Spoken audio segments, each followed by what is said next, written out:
11वें द्वार तक, यानी वो 11वां द्वार तो ये परिचित है ही नहीं कोई जो दास बताने जा रहा है।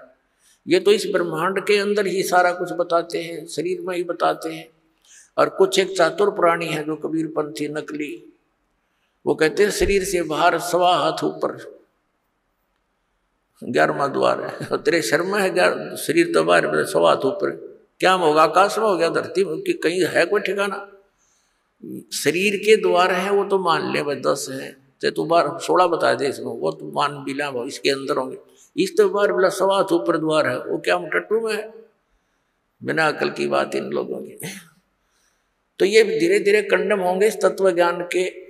सूर्य उदय होते ही परमात्मा का जो ज्ञान उदय हो रहा है, ये सभी नकली संत पंथ ये अपने आप इनके ये टमटमाते दीपक डीजल वाले सब खत्म हो जाएंगे, निष्क्रिय हो जाएंगे।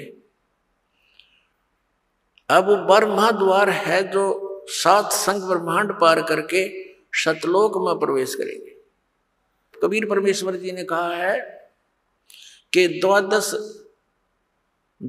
दर ऊपर बस है मोरा बालम, यानी अपनी महिमा आप पर सुनाते हुए परमात्मा ने कहा है कि हमारा जो मालिक है आप जी सबका, वो 12वें द्वार के ऊपर है, वहां रहता है। और आदरणीय गरीबदास साहिब जी ने भी जब परमात्मा के साथ जाकर के वो आंखों देखी सारे द्वार, जब कहा था असंग जन्म तन मरत्या होगे जीवित क्यों ना मरे रे, और 12 दर मद मैल मठ बोरे बहुर ना देथ रे। वो 12वें द्वार को पार करके वहां है वो 12वां द्वार, वहां है वो मठ, वो स्थान जहां जाने के बाद फिर लौटकर प्राणी कभी संसार में नहीं आता, वो परम शांति को प्राप्त होता।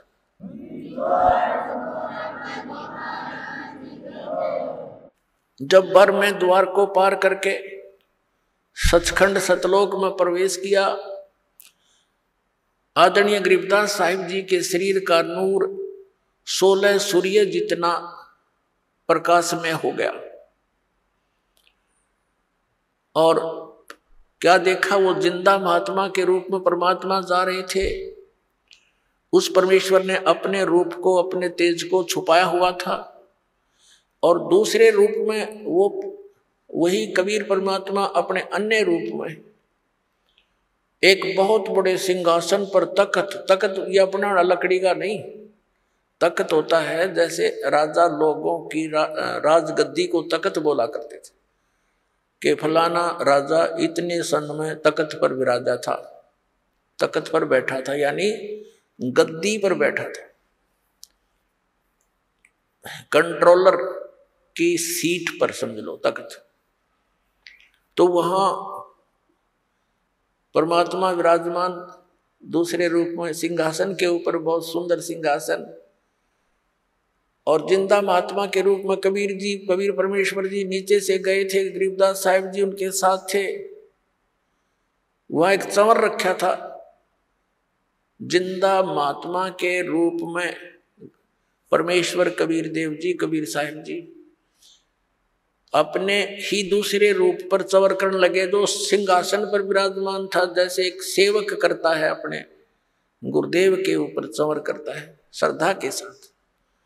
गरीबदास जी ने सोचा कि भी भगवान तो ये है जो तख्त पर विराजमान है, गद्दी पर बैठा है, उस परमात्मा के एक रोमकूप में करोड़ सूर्य मिला दे, करोड़ चंद्रमा, इतना नूर था एक रोम का। एक रोमकूप कहो चाहे एक बाल कहो, रोमकूप समझो, रोमकूप का अर्थ है जो रोम का छिद्र, बाल का छिद्र।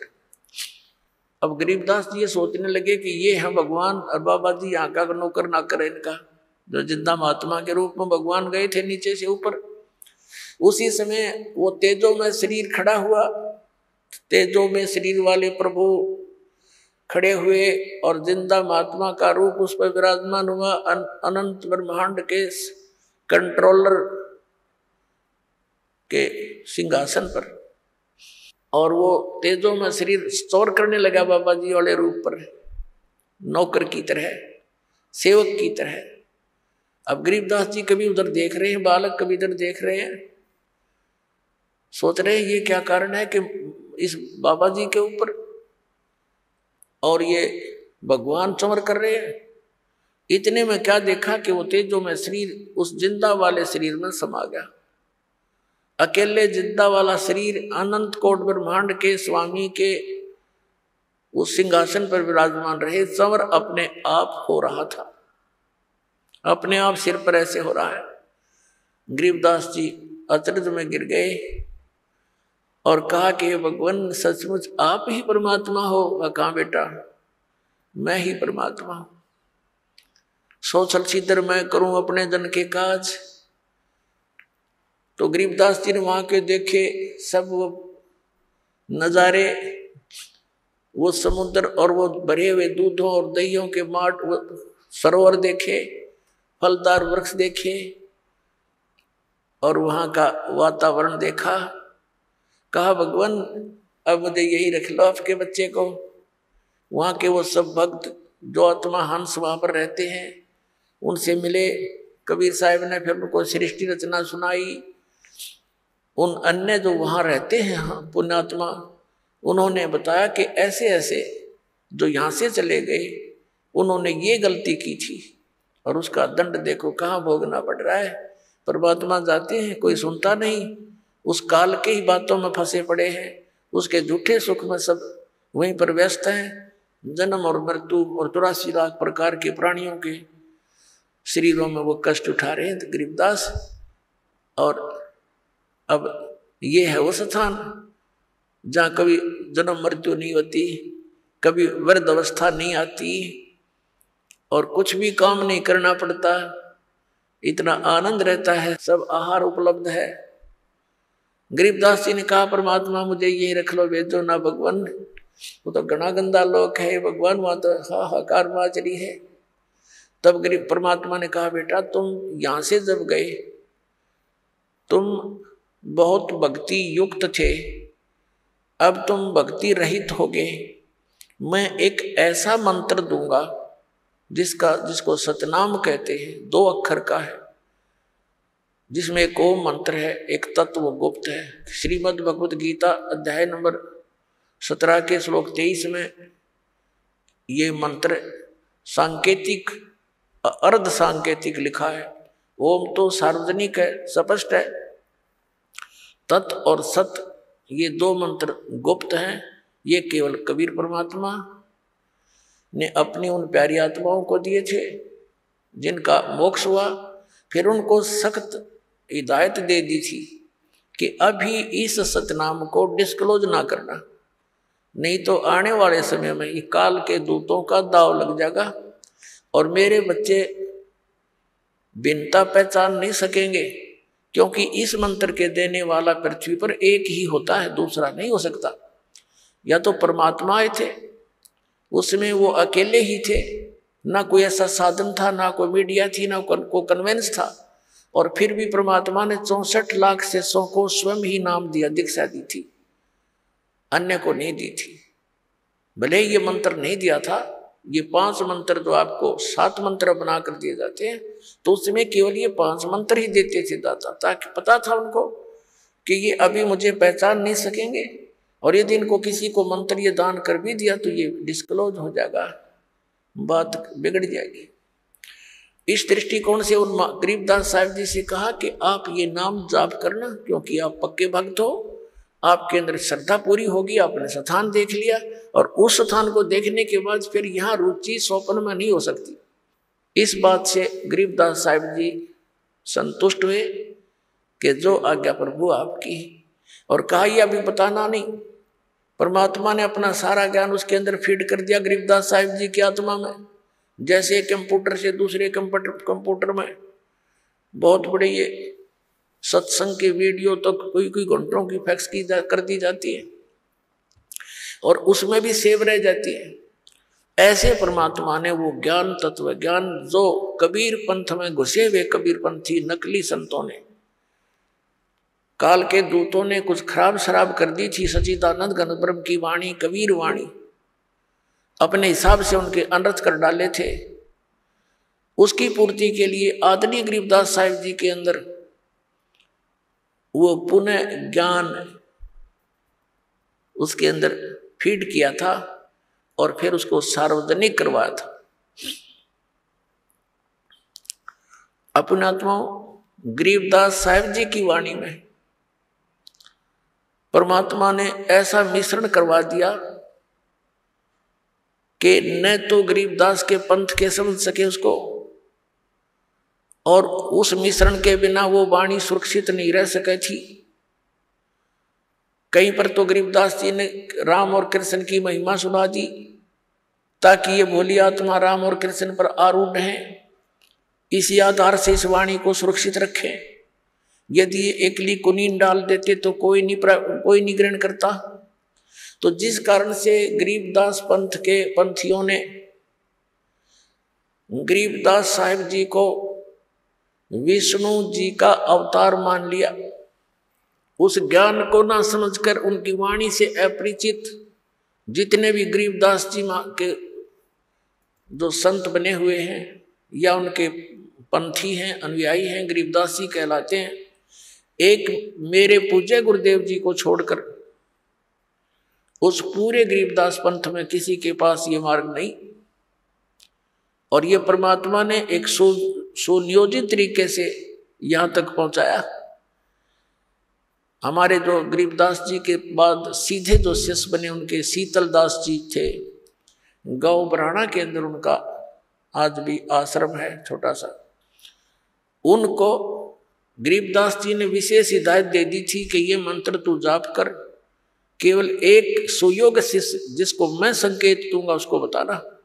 तो गरीबदास जी ने स्वप्न में उनको संकेत दिया और दूसरा उनका जो शिष्य अधिकारी था उसको बताया कि इसको देना और उसको यही बोल देना कि और किसी को नहीं बताएगा। ऐसे ही चलते चलते मेरे पूज्य गुरुदेव जी के पास ये केवल इस गरीबदास पंथ से एक ही कड़ी आई है, ये सत्कर मान लेना। और उन्होंने इस दास को फिर ये भेज दिया, ये ज्ञान दिया। मेरे पूज्य गुरुदेव जी के बहुत से शिष्य थे, कुछ साधु भी बने हुए थे, लाल कपड़े रंग कर भी रहते थे। उनको भी आदेश नहीं दिया नाम देने का, केवल इस दास को। दास तो एक सर्विस करता था, यही था मैं इस हरियाणा के अंदर इस नहर महकमे के अंदर। और जब दास की पता नहीं उन्होंने क्या देखा इस दास के अंदर, स्पेशल मुझे कहा था कि ये नाम तू दिया करेगा, सत्संग कर और अकेला मत समझना, परमात्मा तेरे साथ रहेंगे और विश्व में तेरे समान पृथ्वी पर कोई संत नहीं होगा।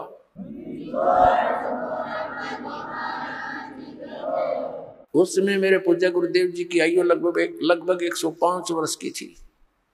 और कहते हैं साध वचन पलटे नहीं, चाहे पलट जावे ब्रह्मांड। तो पुण्यात्माओं, ऐसे इस अनमोल ज्ञान को सुरक्षित रखा गया था। तो गरीबदास साहिब जी को कहा था बेटा आप जाइए और प्रचार कीजिए मेरी वाणी का, और ऐसे इसको गुप्त रखना, तो स्वयं जाप करना इस मंत्र का, अन्य किसी को। उस कबीर परमात्मा ने भी यही कहा था कि एक सुयोग से तुझे संकेत करूंगा उसी को देना। तो ऐसे संकेत होते होते ये मेरे पूज्य गुरुदेव जी तक पहुंचा, उससे इस दास को प्राप्त हुआ। और सन 1997 में मार्च के अंदर फाल्गुन सुदी एकम को परमात्मा ने इस दास को कुछ समय के लिए दर्श दिए और कहा कि अब इस सतनाम और सारनाम को कर दे सार्वजनिक, समय आ गया बेटा। पुनः तो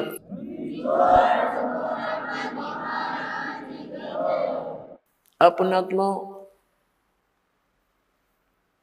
गरीबदास जी महाराज को परमात्मा ने कहा कि आप जाओ बेटा वापस और इस सतनाम का जाप करना, तुम जल्दी ही भक्ति के धनी बन जाओगे।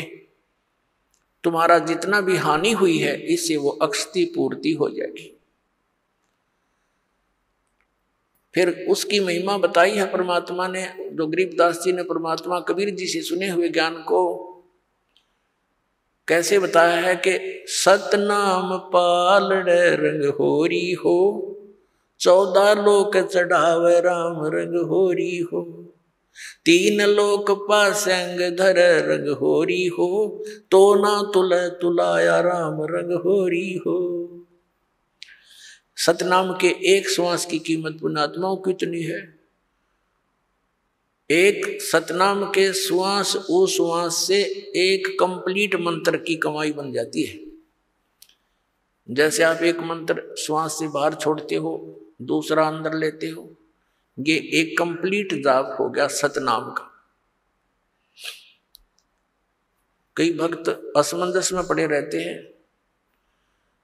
ये एक मंत्र समझो कि बस स्टार्ट जिससे किया अंत दूसरे पे हो गया, बस ये एक मंत्र हो गया। इसकी कितनी कीमत है? आप तो बालक हो, आपको पता नहीं। ये वहां डिपॉजिट होने लग रहा है आपका परमात्मा के सच्चे दरबार में। कि एक परमात्मा कबीर साहब ने बताया है, गरीबदास साहिब जी के माध्यम से ये ज्ञान दिया है कि एक तराजू के एक पलड़े में ताखड़ी के बैलेंस अंग्रेजी में कहते हैं इस तराजू को, एक पलड़े में कहते हैं सतनाम का एक सिमरन की कीमत रख दे, वैल्यू। और फिर कहते हैं दूसरे पलड़े में 14 लोक रख दे। ये 14 लोक कौन से?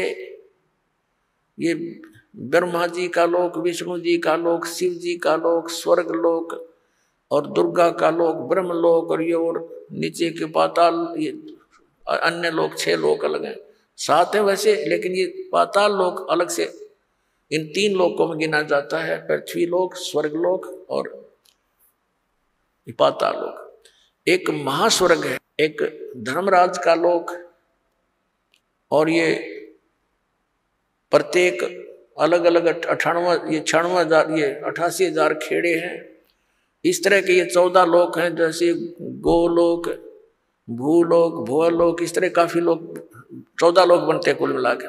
तो क्या बताया कि 14 लोक तो एक तरफ, और एक श्वास सतनाम की कीमत एक तरफ पालड़े में, और 3 लोक पासंग दर है। ये पूरी पृथ्वी, पाताल और स्वर्गलोक, जिसको इंद्र का लोक कहते हैं। इन तीनों लोकों की तो किसमें गिनती ही नहीं है।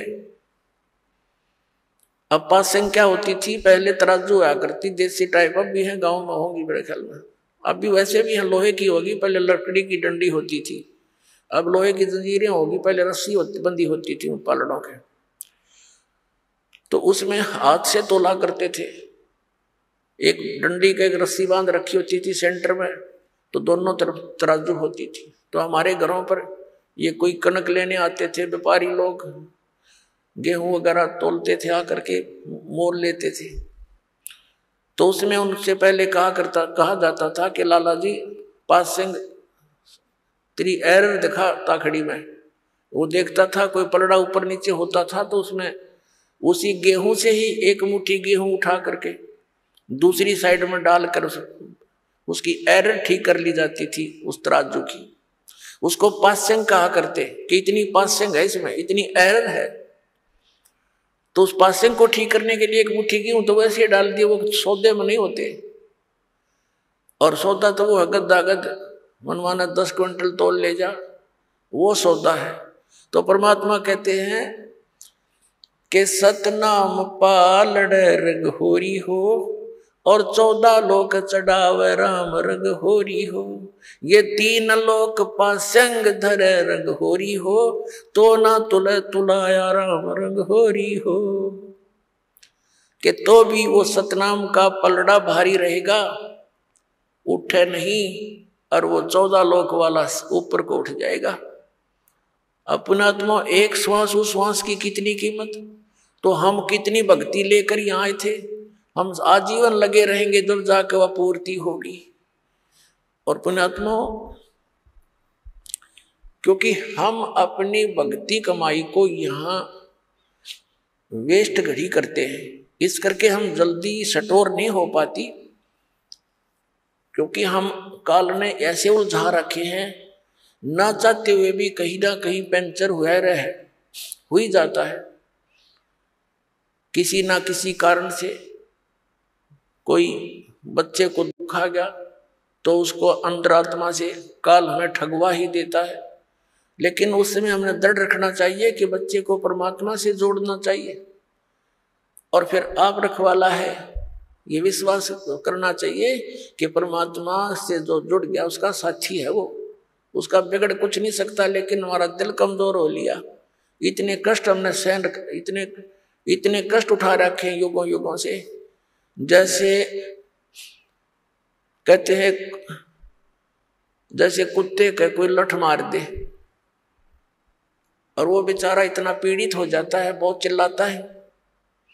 फिर कहीं भी बैठा हो और जरा सा भी कोई शोर हो जा, ऐसे डंडा टाइप का, वहीं बैठा बैठा चिल्लाने लग जाता है, जबकि आसपास भी कष्ट नहीं उसके। तो हम इतने दुखी हो चुके हैं युगों युगों से, हम इतने भयभीत हैं कि ना जाने पता क्या बिजली गिरेगी इस बच्चे पर, क्या हो जाएगा भगवान। तो हम डरते रहते हैं और हम उस डर के कारण अपनी भक्ति को भी उसमें कुछ ना कुछ डिवाइड कर ही देते हैं। जैसा भी है अब लगे रहो, एक दिन ऐसा आएगा आपका सारी समझ में आ जाएगी और फिर भगवान उनका रखवाला दिखाई देगा आपको। तो इस प्रकार हम अपनी भक्ति का नाश गणा करते हैं, आशीर्वाद दे देते हैं, किसी के हाथ सिर पर हाथ रख दिया, आपके कोई चरण छुए सिर पर हाथ रख दिया, आपकी गई पूंजी ढेर सारी। क्योंकि जिसके अंदर कुछ है वही तो दे सकेगा। अब पहले ये रिवाज कैसे चलाई थी इस काल में, क्योंकि हमारे दादे परदादे और पिछले चलो देखो पूर्व जन्म के जितने भी हमारे पीढ़ियां या महापुरुष हुए वो बहुत भक्ति युक्त होते थे, उनके वचन फल जाते थे और वो क्या करते थे, अपने बच्चों को आशीर्वाद देते थे, भगवान करे तेरे यूं हो जा, भगवान करे तेरे यूं हो जा, और ऐसे होगा तेरा तू तेरा पोता हो, तुझे पुत्र हो। तो ऐसे वो अपनी पूंजी को नष्ट कर देते थे, अपने टायर से, अपने पहिए से, अपनी ट्यूब से दूसरे में हवा भरते रहते थे। अब ना तो उनकी ट्यूब काम की रही, ना आपने भी कंडम कर दी, दोनों खड़े हो गए। उसकी विधि है कि उसकी हवा भरने के लिए अलग से व्यवस्था है, वो वहीं से हवा भरवाई जाए। तो समझदार को संकेत ही बहुत होता है। अपनात्मा गरीबदास साहिब जी को ऊपर ये सब दिखाया दाता ने। उधर से क्या हुआ कि गरीबदास साहिब जी के जो साथी पाली थे उन्होंने कुछ देर के बाद, घंटे 2-3 घंटों के बाद याद आया कि भाई वो गरीबू कहाँ गया। गरीबदास जी को गांव में गरीबू कहा करते थे, शॉर्टकट में चले हैं गांवों में, ऐसे नाम हो ही जाते, गरीब को गरीबू कहा करते थे। और गरीबदास साहिब जी छुडानी गांव के भांजे थे, जन्म उनका वहीं छुडानी में ही हुआ था।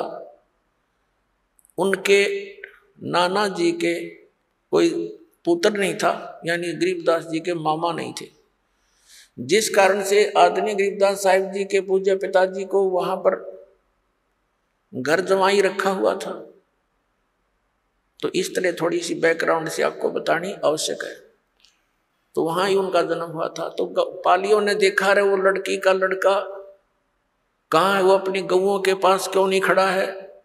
काफी 2-3 घंटों के बाद उनका जानव आया, मालिक की मेहर थी। उनमें से एक आया कि देखो बाबा जी चला गया होगा। उसने आकर देखा गरीबदास जी के शरीर ऐसे बैठा है, दूर से आवाज लगाई, गरीबू उठ ले भाई, तेरा टाइम, तेरी पारी आ गई, गायें घेरने की बारी आ गई, तेरी खड़ा हो। अब निकट आकर उसने कहा भगत जी खड़ा हो ले, समाधि लगा कर बैठ गया। निकट आकर उसको पकड़ के ला रहे, खड़ा हो भगत। अब वो गिर गया ऐसे, वो तो उसमें था नहीं आत्मा। अब एकदम वो बच्चे अचंभित हुए, वो बड़े बड़े पाली ग्वाले वो आगे शोर मचाया, हाय मर गया मर गया। दादू जंतर का दूध पी लिया, बाबा जी ने जंतर मंत्र कर दिया है। अभी तो बेटी का, लड़की का लड़का मर गया, इकलौता पुत्र, उसमें दूसरा पुत्र था नहीं। अपने आत्मा भगदड़ मच गई। 2-3 ग्वाले भाग कर आए गांव में। 1.5 किलोमीटर की दूरी पर खेतों से गांव था छुड़ानी। तो वहां पता लगते ही सारे गांव के अंदर हाहाकार मच गई। छोटा सा गांव था, 30-40 घर थे। और माता पिता इस दुख को सहन नहीं कर सके, वो अचेत हो गए। 12 वर्ष वहां रहने के बाद संतान प्राप्ति हुई थी और वो भी मृत्यु को प्राप्त हो गया। ये सुनकर वो एकदम अचेत हो गए। अब भाग लिए सभी नंगे पैरों। जहां वो खेतों में बताया था वहां ऐसा हुआ, सब कहानी बता दी गई। अब वहां जाकर के देखा बच्चा सचमुच मरा हुआ है। उनको उठाया, गांव में लाए। फिर अपने जो कुल के लोग इकट्ठे हुए, उसको उठाकर शमशान घाट पर चिता पर रख दिया। अंतिम संस्कार करने की तैयारी कर दी। अग्नि लगाने वाले ही थे, तभी परमात्मा ने उस आत्मा को बॉडी में भेज दिया, शरीर में वापस कर दिया।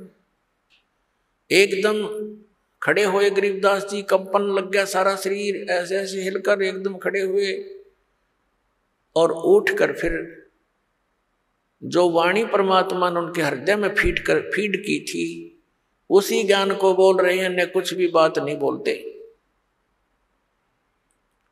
अनंत कोट ब्रह्मांड का एक रति नहीं भारे, सतगुरु पुरुष कबीर हैं ये कुल के सिरजनहार। अजब नगर में ले गए हमको सतगुरु आने, जल के बिंब अगाध गति हम सूते चादर ताने। अजब नगर में ले गए हमको सतगुरु आन माने आके, अजब नगर में ले गए, सतलोक में लेकर गए। और जल के बिंब अगाध गति, वो देखी रोशनी न्यारी। हम सूते चादर तान, यानी वहां निश्चिंत हो गए, कोई दुख कष्ट वहां नहीं रहा। अब हमें दृढ़ विश्वास हो गया। अब ये बानी बोलने लगे, धर्मराय दरबार में दे कबीर तलाक, मेरे भूले चूके हंस को तू पकड़िए मत कजाक। बोले पुरुष कबीर से धर्मराज कर जोड़े, तुमरे हंस न चंपूंगा मन 2 ही लाख करोड़। कर्म ब्रह्म ब्रह्मांड के मैं पल में करहूं नेस, जिन हमारी 2 ही देई सो करो हमारे पेश। अब ये बानी बोलने लगे, गांव वाले समझ नहीं सके। उन्होंने तो ये आइडिया लगा लिया कि लड़का पागल हो गया। बाबा जी ने जंतर मंत्र का दूध पिला दिया। कुंवारी गाय का दूध ओहो पाप का था। तो ये सोचा, घर वालों ने ये सोचा कोई बात नहीं, बच्चा जीवित हो गया, जैसा भी बांगा बोला है बोला बाला, जैसा पागल मेंटल पड़ा रहेगा, बेटी अपना इसको देखकर जीवित रह जाएगी ना, ये भी बड़े रो के ये सोचकर संतोष कर लिया कि पागल तो हो गया तो कोई बात नहीं, अब लड़की इसके सहारे अपना टाइम पास कर लेगी, ऐसा सोचकर संतुष्टि की। 3 वर्ष हो गए गरीबदास साहिब जी, ना किसी से विशेष बोलते हैं, ना काम को कहते हैं, पता नहीं कहाँ चले जाते हैं। और ये वाणी बोलते रहते, अकेले खड़े होकर बोलने लग जाते हैं, क्योंकि वो देख रखा सतलोक। अब कैसे मन लगे इस गंदे लोक में, पर आदेश भगवान का हो गया। ऐसे 3 वर्ष बीत गए। 13 वर्ष की आयु गरीबदास साहिब जी की हो गई। एक दिन एक दादू पंथी महात्मा, जो एक बनिया जाति से था, वैसे कुल से था, और वो दादू पंथ में संत बना हुआ था, वहां से दीक्षित था, बाल बच्चेदार था, उम्र लगभग 60 वर्ष की हो गई थी, और घर त्याग के वो विराग में ही घूम रहता था। अपना आत्मा, उसका नाम था गोपाल दास। अब थोड़ा सा यहाँ क्योंकि प्रसंग ये चला है कि कौन सी विधि है परमात्मा के पाने की, और कौन से वो जाप हैं जो भगवान को पाने के मंत्र हैं, किन किन महापुरुषों को वो मंत्र प्राप्त हुए। तो आदरणीय दादू साहेब जी की भी थोड़ी सी यहाँ वो कथा सुनाएंगे, अमर कथा। आदरणीय दादू साहेब जी, इनका एक तेली के घर जन्म था और ये जब 7 वर्ष की आयु के थे, बाहर खेल रहे थे बच्चों में, परमात्मा ऐसे ही जिंदा महात्मा के रूप में कबीर साहब इनको आकर मिले और इनसे भी ऐसे ही ज्ञान दिया। परमात्मा ने ज्ञान सुनाया और भी कई बच्चे बैठे थे। उन्होंने क्या किया, गरीब उस कबीर परमेश्वर ने क्या किया, अपने करमंडल से एक लोटे से पानी लिया, चलो में मुख में, और पान के पत्ते थे वहां पर, पत्ते पान का थे, छोटे छोटे होते पीपल जैसे, उस पान के पत्ते पर वो पानी ऐसे उल्टा मुख से डाल दिया, कुरला मार दिया और कहा बेटा नाम ले तू दादू और ये जल पीना पड़ेगा। उसने कहा लाओ महाराज, यूं करके पी गए फट दे ही। अब कहते हैं मल अखाड़ा जीतेंगे ये युगन युगन के माल, लख बर सूरा जूझ ही लख बर सामत दे, लख बर यति जहान में तो सतगुरु शरणा ले। गोता मारू स्वर्ग में जा बैठू पाताल, कह कबीर ढूंढता फिरूं अपने हीरे मोती लाल।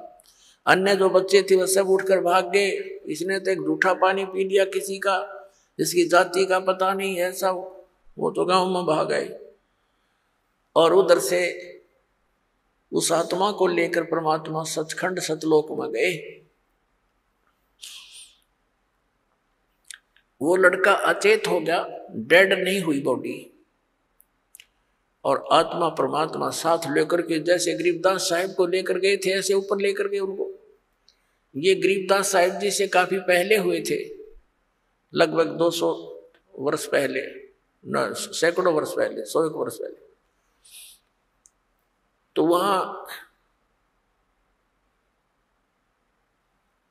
उधर गांव में पता चला लड़का देर तक नहीं आया, तो जिन बच्चों के साथ खेल रहा था उनको साथ लेकर गए कि कहाँ है वो, कि वहां बैठे को छोड़ कर आए थे एक बाबा जी के पास, इसने उसका जूठा जल पी लिया। तो वहां जाकर देखा वो दादू साहब जी मृत थे, मेरे बड़े नहीं थे, अचेत पड़े थे।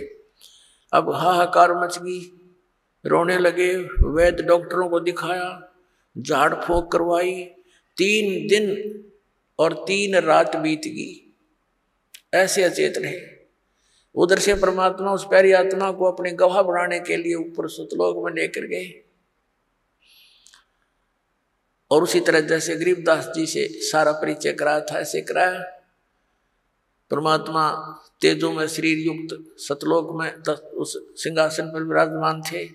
नीचे से वही साधु संत यानी जिंदा महात्मा के रूप में गए थे ऊपर, उसी तरह चौर करने लगे।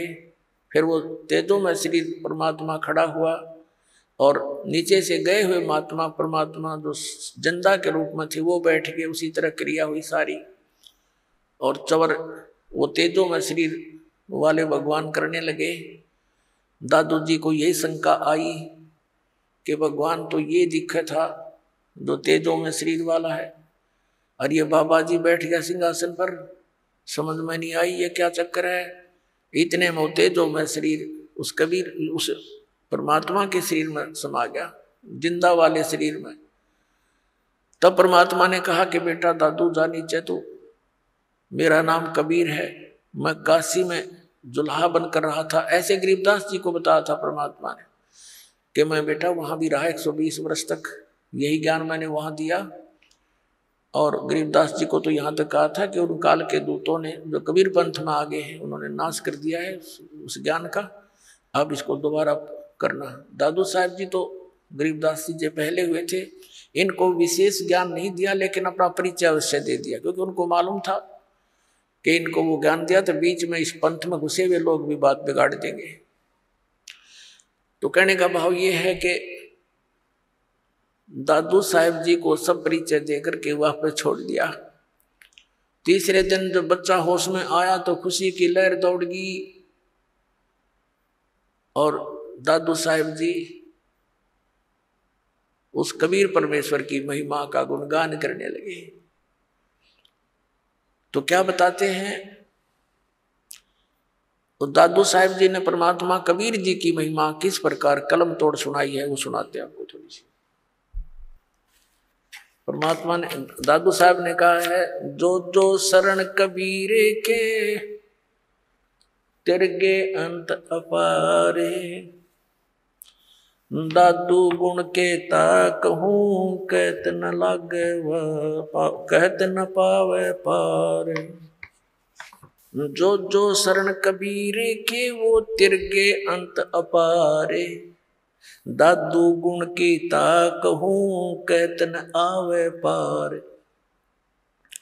कबीर करता आप है दूजा नहीं कोई, दादू पूर्ण जगत को भक्ति दृढ़ावत सोए। अब दादू साहब जी कहते हैं कि जो जो शरण कबीर की और पार हो गए अनंत, और कहते उस परमात्मा के गुणगान की मैं इस मुख से क्या महिमा करूं, क्या गुण गाऊं उस महात्मा परमात्मा की। कबीर करता आप है दूजा ना कोई, दादू पूर्ण जगत को भक्ति दृढ़ावत सोए। पूर्ण जगत को यथार्थ ज्ञान वही परमात्मा स्वयं आकर ही देता है, दृढ़ाता है।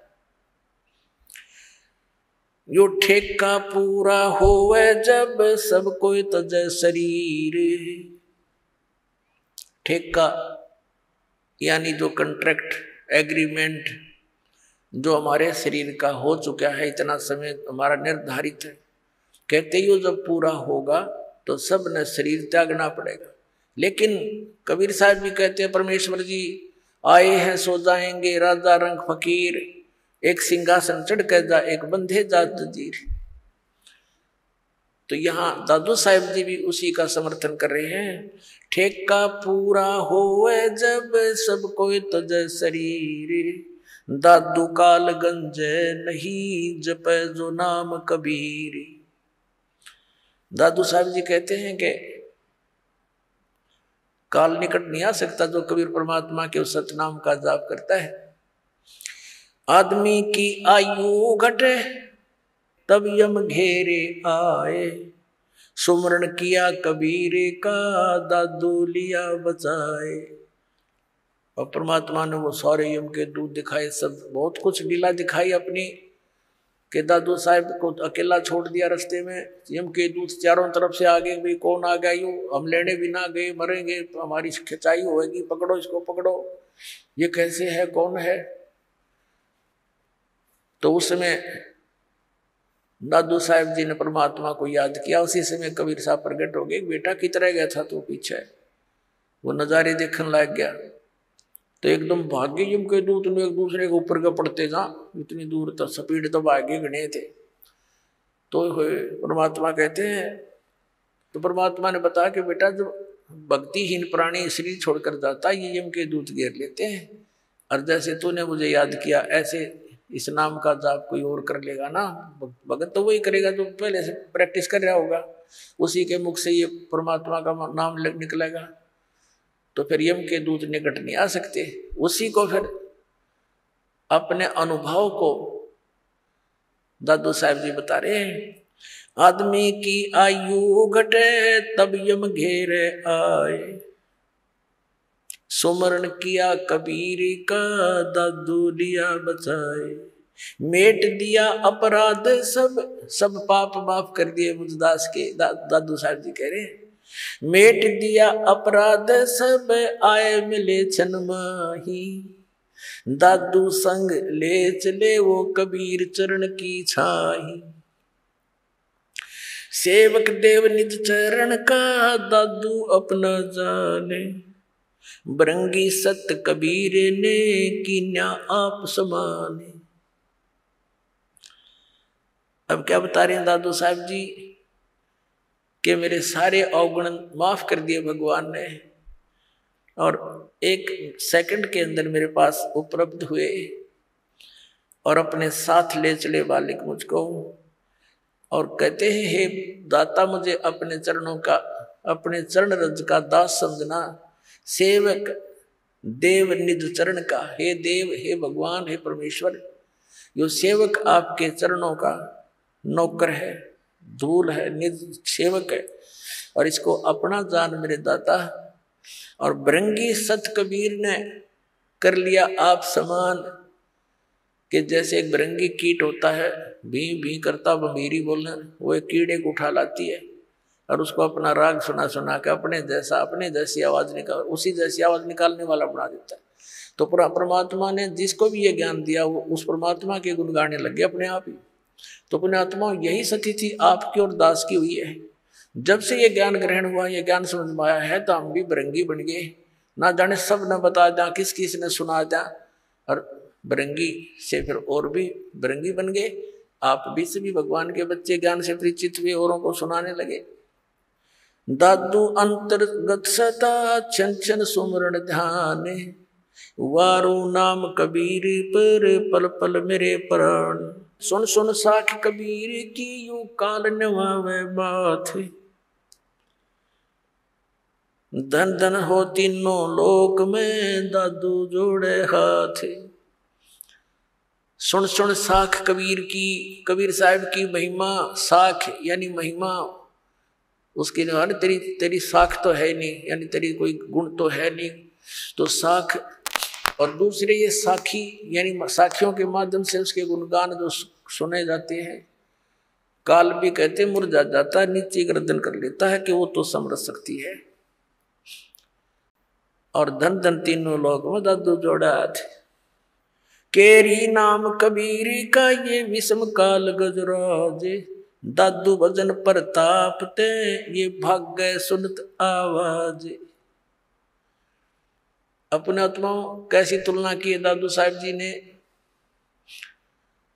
कि यहाँ का जो काल को समझो हाथी है, हाथी अन्य प्राणियों से बहुत तगड़ा और उसका बहुत न्यारा शरीर, ये तो समझो काल। क्योंकि श्रीमद् भगवद गीता अध्याय नंबर 15 के श्लोक नंबर 18 में गीता ज्ञान दाता कहता है कि मैं लोक वेद के अंदर कहे सुने ज्ञान के आधार से मैं पुरुषोत्तम प्रसिद्ध हूं, क्योंकि जो प्राणी मेरे अंतर्गत हैं उनसे मैं उत्तम हूं, श्रेष्ठ हूं, उच्च हूं, तगड़ा हूं। जैसे हाथी उनसे ऊंचा होता है। लेकिन गीता ज्ञान दाता ने ये भी स्पष्ट कर दिया है गीता अध्याय नंबर 15 के श्लोक 16 और 17 में कि सरपुरुष और अक्षर पुरुष ये दो पुरुष हैं, दो प्रभु हैं, ये दोनों नासवान, इनके अंतर्गत जितने प्राणी हुआ भी नासवान। सरपुरुष ये स्वयं है।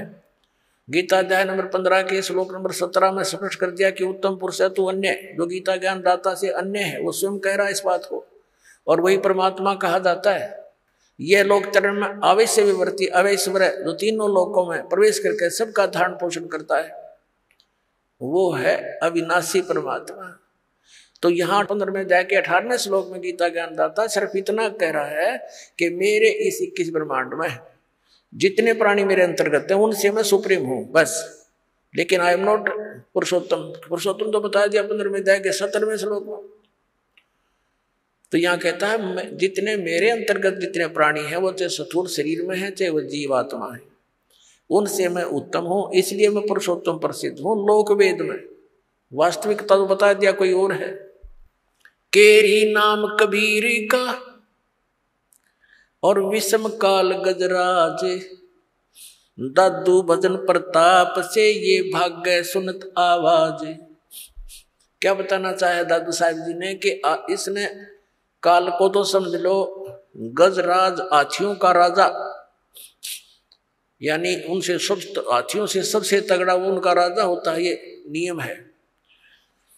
और केरी नाम कबीर का, बब्बर शेर समझ लो कबीर परमात्मा का यो सतनाम।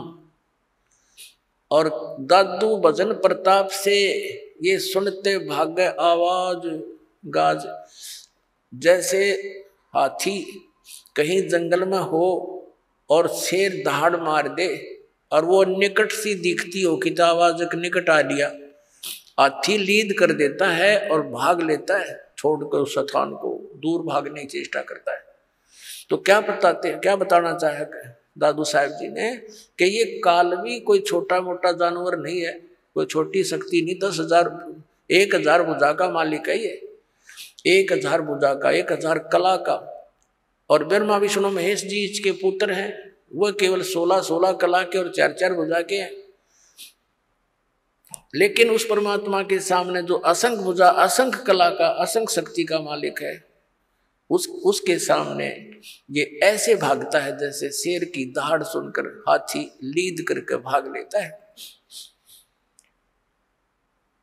केरी नाम कबीरी का विखम काल गजराज, दादू भजन प्रताप ते भाग्य सुनत आवाज। पल एक नाम कबीरी का दादू मन चितलाए, हाथी के असवार को स्वान काल नहीं खावे। अब देखो कैसी उपमा दी है मालिक की शरण में आए प्राणी को, कि जैसे हाथी। अब हाथी की दूसरी उपमात्मक तरीके से कैसे बताया है कि जो कबीर परमेश्वर जी की शरण में आ गया, वो तो समझो इस काल की रेंज से, रीच से, पहुंच से इतना दूर हो गया जैसे कोई हाथी पर बैठ जा और उनको कुत्ते हानि नहीं पहुंचा सकते। हाथी के असवार को स्वान काल नहीं खावे। हाथी पर जो बैठा है वो तो समझो भक्त परमात्मा का, और काल समझो कुत्ता। अब हाथी पर बैठे हुए व्यक्ति को कुत्ता कोई हानि नहीं पहुंचा सकता। तो ये काल तो इतना, काल की रेंज से, काल की पहुंच से आप इतने बार हो गए, जानबूझ के हाथी तो नीचे गिर जाओगे तो कुत्ता पिंडी पाड़ेगा तुम्हारी, और जब उससे नीचे नहीं उतरे तो कुत्ता कुछ नहीं कर सकता। तो परमात्मा की मर्यादा से दूर होते ही वो तो तैयार बैठा है, वो तो भौंक ही रहा है, आते पाड़ू खाऊं इसको। तो ये उदाहरण देना चाहते हैं दादू साहब जी। पल एक नाम कबीरी का दादू मन चितलाए, हस्ती के असवार को ये स्वान काल नहीं खावे। सुमरत नाम कबीर की ये कटे काल की पीरे, दादू दिन दिन ऊंचा हो फिर परमानंद सुख सीरे। सुमरत नाम कबीर का, जो परमात्मा ने सही नाम हमें बताया है, उसका जाप करने से कटे काल की पीड़, ये काल जो आपको दुख दे रहा है, ये कर्मों से, ये पाप कर्मों से, ये फिर नष्ट हो जाएंगे। पाप परमात्मा कहते हैं कर्म ब्रह्मंड के में पल में कर होनेस, यानी क्रॉस मार दूं पैसा पे, अर्जिन हमारी दो ही दी सो करो हमारे पेश, तुम अकाउंट भी ना लेना। दादू नाम कबीर की जो कोई लेवे ओटे, तिनको कभू लागे नहीं ये काल वज्र की चोटे। अपने आत्मा इतने समर्थ की शरण मिल गई हमारे को, ये इतने गवाह भगवान के,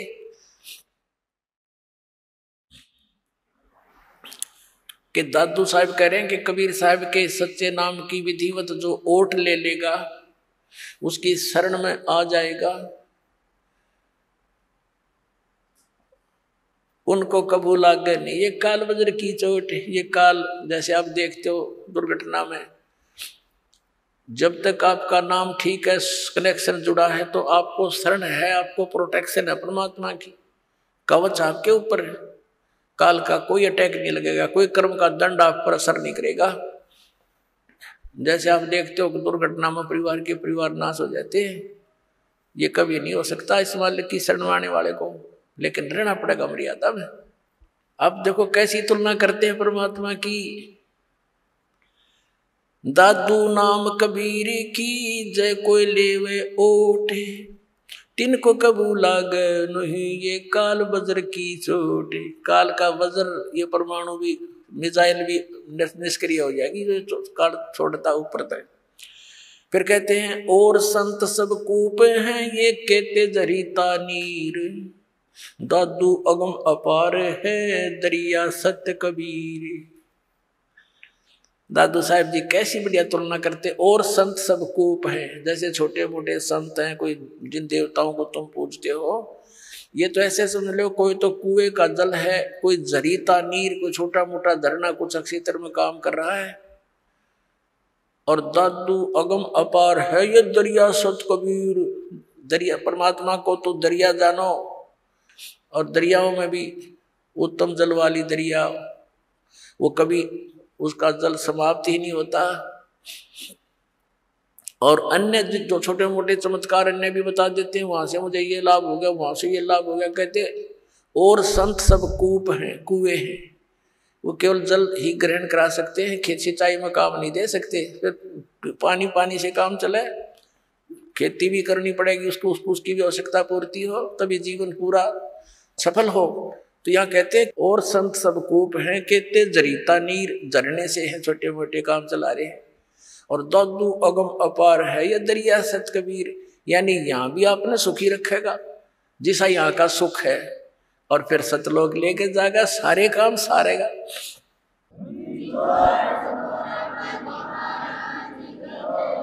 अब ही तेरी सब मिटे ये जन्म मरण की पीर, श्वास उश्वास सुमर ले दादू नाम कबीर। अभी तेरे सारे झंझट मिट जाएंगे, इस श्वास उश्वास से उस परमात्मा का ज्ञान सत्य पूरे संत से प्राप्त करके सुमन कर ले।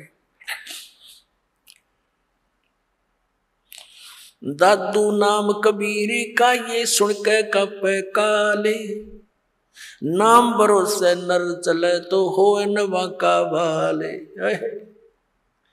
दादू साहब कहते हैं कि दादू नाम कबीर का, अरे सुनते कप काल, ये 21 ब्रह्मांड का स्वामी सरपुरुष,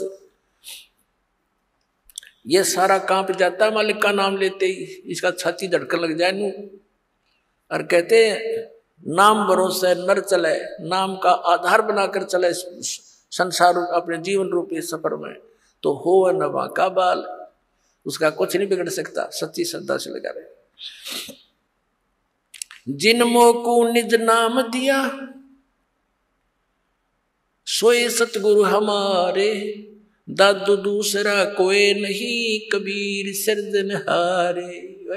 तोड़ पाट दिया कि जिन को निज नाम दिया, निज असली मंत्र सतनाम जो मुझे दिया, मेरा वो है सतगुरु है, और नकली सतगुरु थे सारे। और कहते दादू दूसरा कोई नहीं केवल कबीर सृजनहार, वो कबीर परमात्मा सृजनहार अपना आत्मा। अब वो दादू पंथी गोपाल दास जी उस छुडानी गांव में किसी अपने सेवक के घर पर आकर रुक गया। उस सेवक ने कहा, महाराज जी हमारे लड़की का लड़का ऐसे ऐसे किसी साधु के जंतर मंत्र के दूध पिलाने मेंटल हो गया, और कहते हैं साधु की विद्या को साधु ही काट सकता है, कुछ दया करो। गोपाल दास जी ने कहा कि बुलाओ उस बालक को, देख लेता हूं। अब वो सेवक जो व्यक्ति था उस गांव का गया उस गरीबदास साहिब जी के नाना जी के पास कि भाई ऐसे ऐसे अपना एक मेरे पास एक संत आता है, लड़की के लड़के को उसको दिखा लेते हैं, वो कहता मैं ठीक कर दूंगा इसने। तो 5-7 गांव के जो होते हैं कुल के लोग, वो और उसका नाना जी और गरीबदास 13 वर्ष के बालक को ले गए। दादू पंथी वो गोपाल दास जी गरीबदास जी से पूछा कि बेटा वो कौन था जिसने तुझे बर्बाद कर दिया, उसका क्या नाम था? अब गरीबदास जी ने कहा कि मुझे बर्बाद नहीं किया, मुझे आबाद कर दिया महात्मा जी। हम सुल्तानी नानक तारे दादू को उपदेश दिया, जात जुलाहा वेद न पाया उनका सीमा कबीर होया। जब ये वाणी बोली उसकी छाती में मारा पहला वचन कि मैं हम यानी हम सभी को पार कर दिया। किस किस को? हम सुल्तानी नानक तारे दादू को उपदेश दिया।